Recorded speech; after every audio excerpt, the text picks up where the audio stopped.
Hi, and welcome to the Antique Trader. And we're going to bring you the second part of the George Way collection at Snug Harbor. Do you remember when you were young and your teachers used to make you go over there and go into the encyclopedia and research the artist or the collector of a particular painting or period furniture? Well, now we don't have to do that. We're fortunate enough to have been able to interview George Way himself, one of the finest collectors of 17th century furniture and art. And we shall continue in telling you about the George Way collection. We'll be right back. Honey, would you get me some ice cream? Ice cream? Please. Yeah. Thank you. Some things you just can't do without. It happens every night, all across America.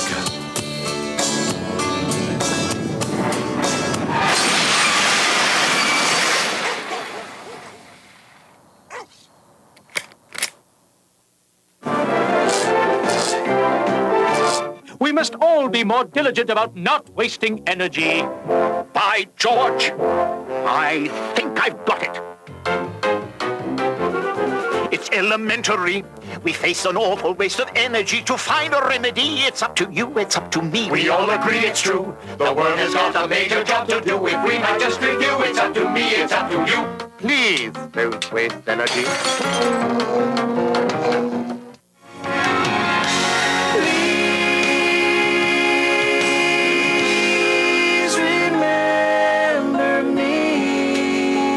Hi everybody, this is Tim McGraw for RAD, recording artists, actors, and athletes against drunk driving. You know, I spend a lot of time on the road and I see some funny things out there, but one thing that's not so funny is someone about to drive drunk. So take the keys and be a friend, because friends don't let friends drive drunk.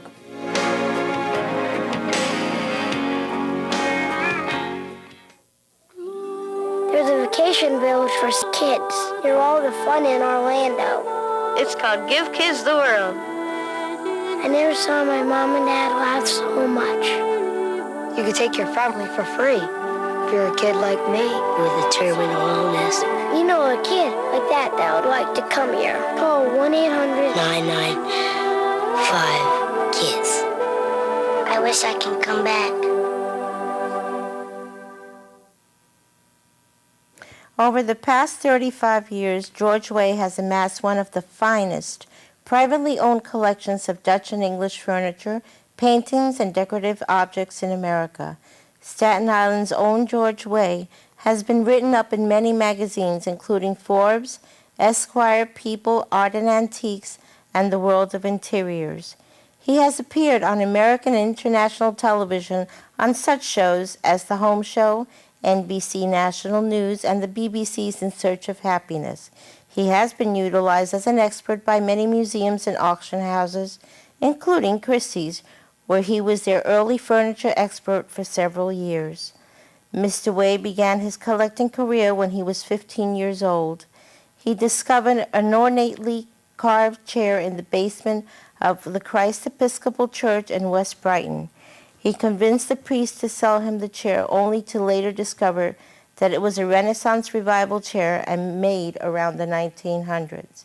He began spending his spare time at museums in Manhattan, studying style, construction, and design of early furniture. Mr. Way became particularly interested in 17th century English and Dutch furniture and began to collect whatever pieces he could find and afford. Today, he has perhaps the finest collection of period chairs in the country, along with other furniture and decorative objects. He has also gathered together over 100 extraordinary paintings made up of portraits and landscapes. Now we'll continue with the George Way collection.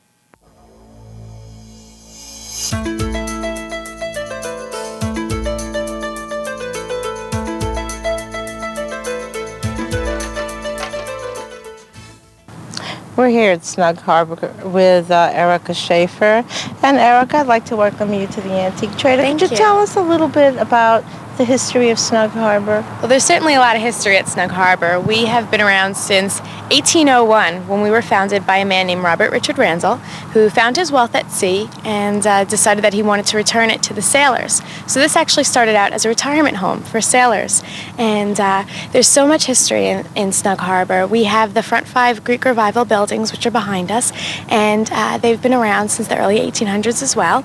Actually, the George Way collection is housed in the first of the buildings, which was previously named the Main Hall, and that was built in 1833. And the history of Snug Harbor has really been embraced by the local community as well as all of New York City. And when there were plans in the early 70s to tear Snug Harbor down, really the community stepped in to try and see how we could turn this into the treasure that it deserved to be. So it was at that time that they started saving the buildings. Many of them are National Landmark District, and we now house some of the most wonderful museums that New York has to offer. We have the Staten Island Children's Museum. We have the wonderful Markey Exhibition Hall that you went through with George Way's things. We have the Noble Maritime Collection, which is also a real representation of the history of Snug Harbor itself and the history of the sailors that found this as their home. And we also have the Staten Island Botanical Gardens on site, and they have the New York Chinese Scholar Gardens, which are the only ones in North America.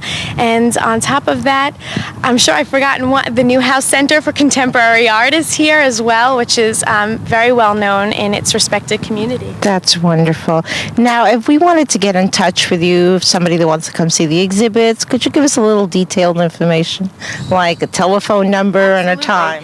You can reach us at 718-448-2500, and our website is www.snug, that's snug-harbor, harbor.org. That's great. Thank you so much for your time. Thank you for Pleasure having me. meeting you. Thank you. And now back to the Antique Trader. If you ever thought that seating was special, take a look at the evolution of seating. George Way's collection.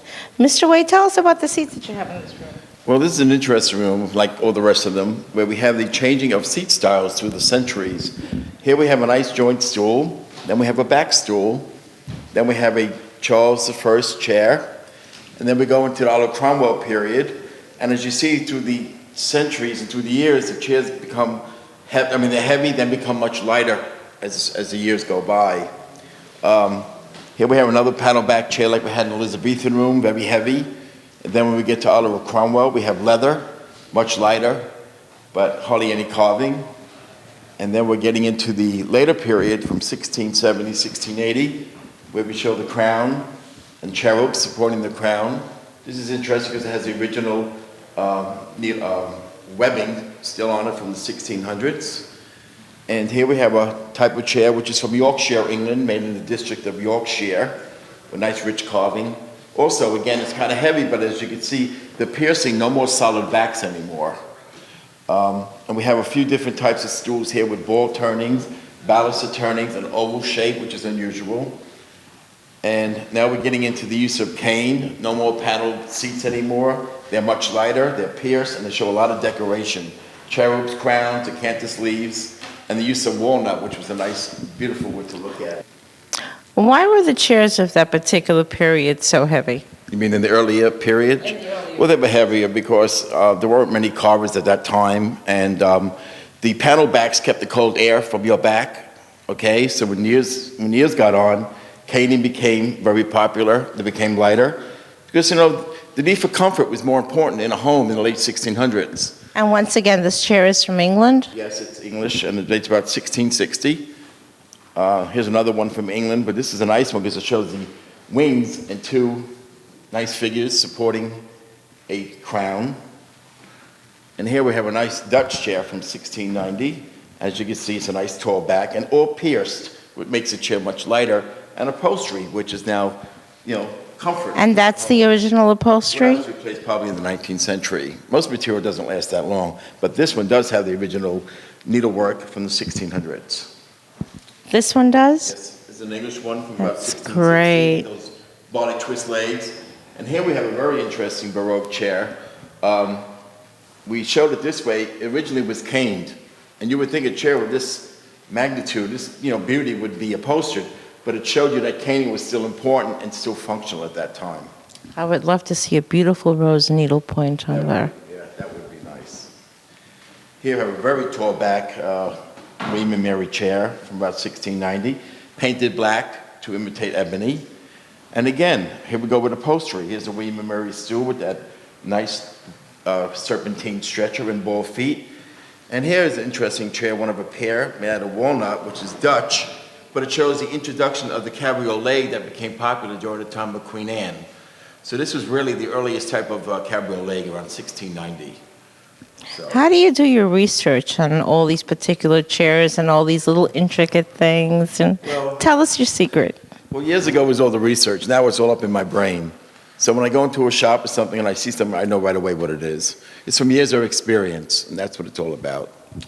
Yes, it is. Okay, we'll be right back with more of the Antique Trader at Snug Harbor.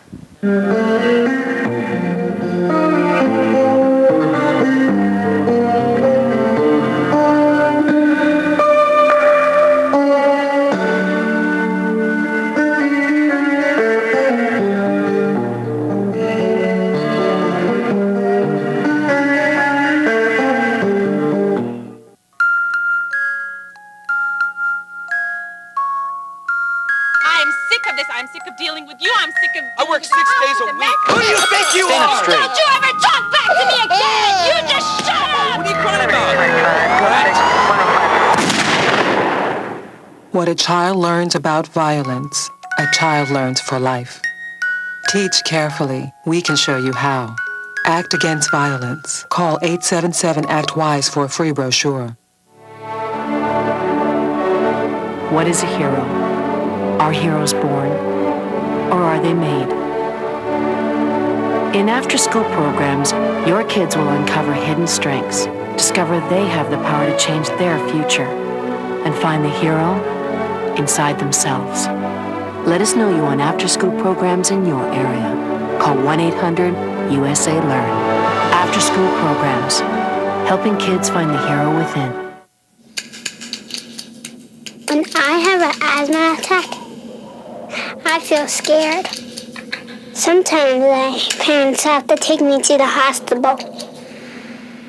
I feel like a fish with no water. You know how to react to their asthma attacks. Here's how to prevent them. Call 1-866-NO-ATTACKS. Visit www.noattacks.org or call your doctor. Because even one attack is one too many.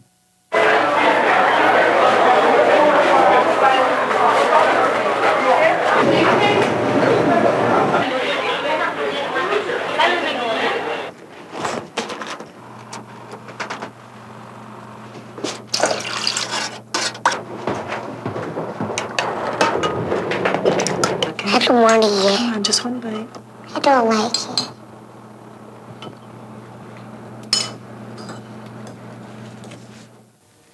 Hi, welcome back to the Antique Trader, and we're here with Mr. George Way with the George Way Collection. Mr. Way, tell us about these paintings that you have here. Well, in the collection, there are about 80 paintings, and some of them are very interesting. This one I call the merchant seller because it looks like he's trying to sell some material to this beautiful young lady. This one here is a Dutch painting, and it looks like a woman who's from France who's visiting a Dutch home, and she's receiving a letter from this young gentleman. So it's telling you a story. And in the collection, there are quite a lot of different paintings, which you will see in a moment. All right, let's continue on to the next one. In the collection, we have a nice selection of portraits. Here we have a nice gentleman, a young gentleman, and he's wearing this beautiful lace work, as you could see, which really was very attractive. And through the collection, you'll see different types of collars. You'll see escrow collars. You'll see men not wearing collars, but different types of paintings. What period is he from? He's about 1640, 1650, and he's Dutch. And where did you pick him up? At a flea market in New York City about 5 years ago. Right. And the gentleman up on top? Well, he's not too attractive, but he's a Dutch painting from the 1600s, and I thought he was quite interesting to, even though he's not appealing, he's, you know, interesting to look at. Is that the original framework? No, that's all the frames in the collection are 19th century. None of them have the original frames from the 1600s. That was a very interesting point. Right. Here we have a tavern scene. This one is signed by Adrian Oestada, who is a well-known Dutch painter. In the collection, you see not only portraits, you see couples dancing, couple holding hands, whispering in each other's ears. Here we have a wonderful portrait of a husband and wife by Michael van Meervelt, dated 1629, and they're painted on wood, and they're painted in 3 sections, as you can see. And I'm sure they must have been very uncomfortable wearing those big lace collars. Have these been refinished at all? Because I see an area there that seems to be glossy, or that someone tried to clean it or something. It's funny that you notice that. They do need a cleaning because they're kind of yellowed. After years, the varnish turned yellow, and with dirt and grease and what have you. This little section that you see, somebody tried to clean it and wanted to see how it was going to look and stopped and never finished it. But this is the way I found them. Does it depreciate if you clean them? No, matter of fact, it increases the value, and you're able to see all the rich colors that are hidden behind the dirt. Here's a wonderful painting of a church interior on the top, and a nice winter scene, which is very unusual. And here we have a country scene, looks very Italian. A man on a horse and a woman doing some sewing. And a portrait of a man with a gold chain and a medallion, which is from the school of Peter Paul Rubens.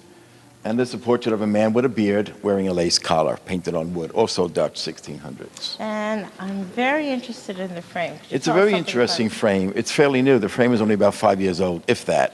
But it kind of goes well with the painting. So when I bought it, I was lucky I had a frame with it. It's wonderful. So it is very interesting and different. It is very interesting. Thank you.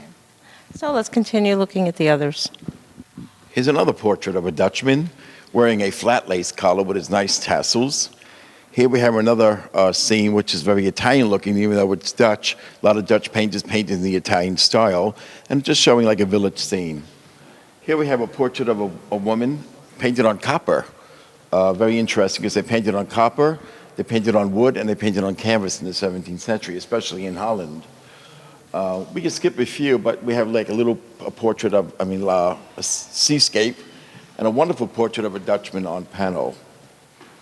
Here we have a lady holding a book, and here we have a nice country scene. Some of these paintings are signed, but I have no idea who the artist could be. Is this down on canvas, or it looks like panel? This is on panel. It's in 3 sections, as you can see. Very good. It could use a good cleaning, and once they're cleaned, all the bright colors of the trees and the clouds, they show up really nice. Do you know when they do them on panel like that, how do they glue them, or is just the frame Yeah, holding it? No, they are glued together. Yes, they had horse glue, which would hold them together pretty good. And we have a few other paintings, more portraits in the collection. A lot of people I can identify. We have one of a cow, which is very interesting on panel. Was that a royal cow? Oh, who knows? Let me see. He's got a royal bell. Here we have sheep. We have a man on horse blowing a horn, which children could relate to. And some other portraits in the collection, which are quite interesting.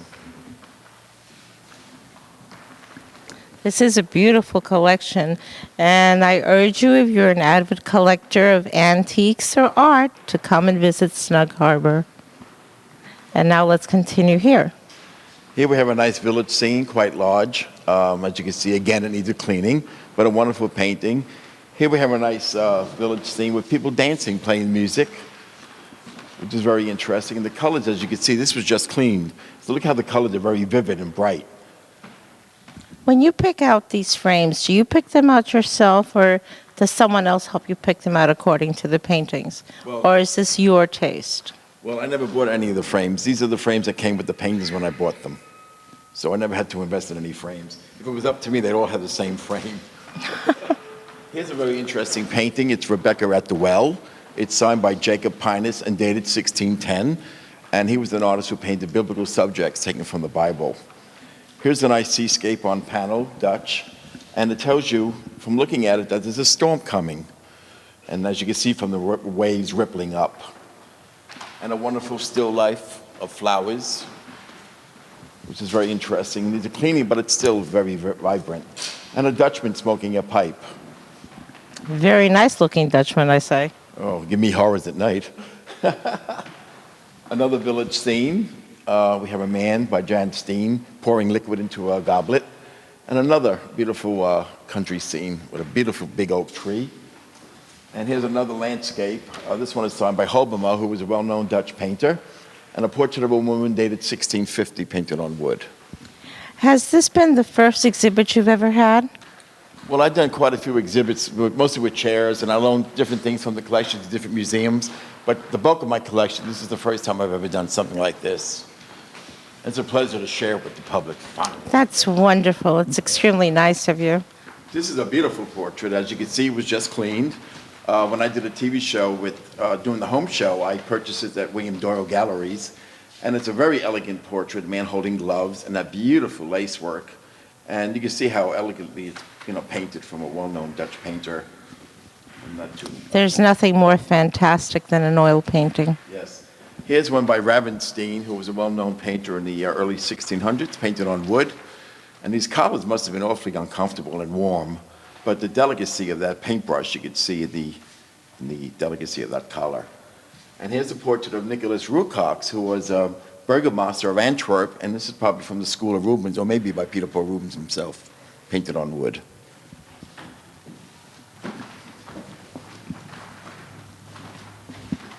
And a few more portraits in the collection. Some I can't identify, which is sorry to say, but very interesting enough.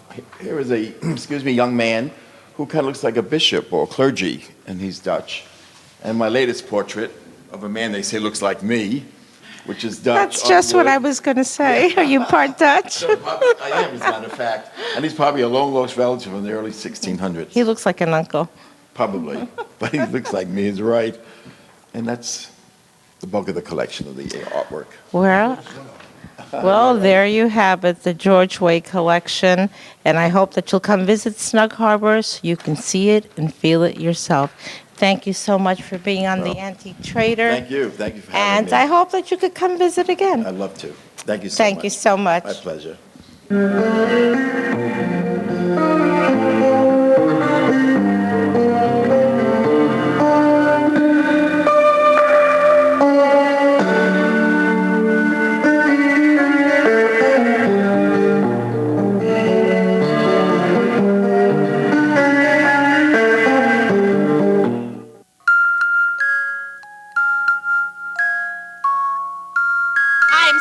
I'm sick of dealing with you. I'm sick of... I work 6 days a week. Who do you think you Stand are? up straight. Don't you ever talk back to me again! You just shut up! What are you crying about?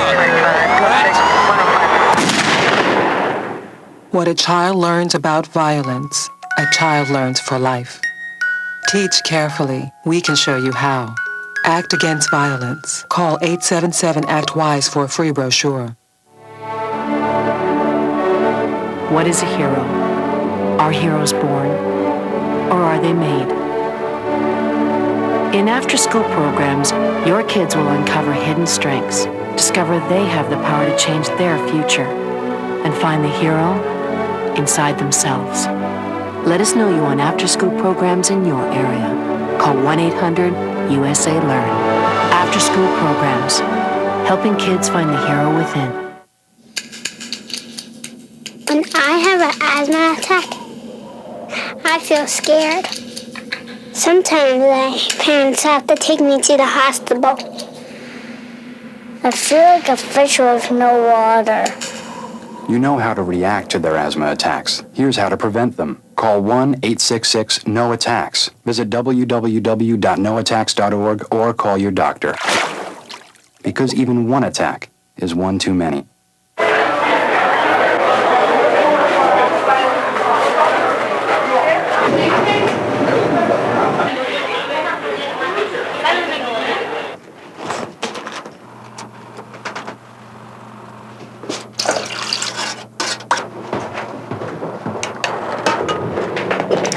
I don't want to eat. Come on, just one bite. I don't like it.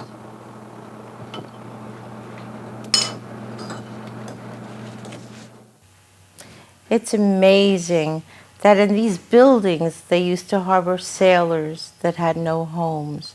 And look at what it's turned into. The greatest thing we've ever had, a museum to hold the most wonderful and magnificent collection of the 17th century that you've ever seen. So I really urge you to come and visit and enjoy this collection. Feel how real 300 years ago. Bring those memories back. but the George Way collection can bring you all the way back to the 16th and 17th century. Thank you for watching, and continue to watch The Antique Trader.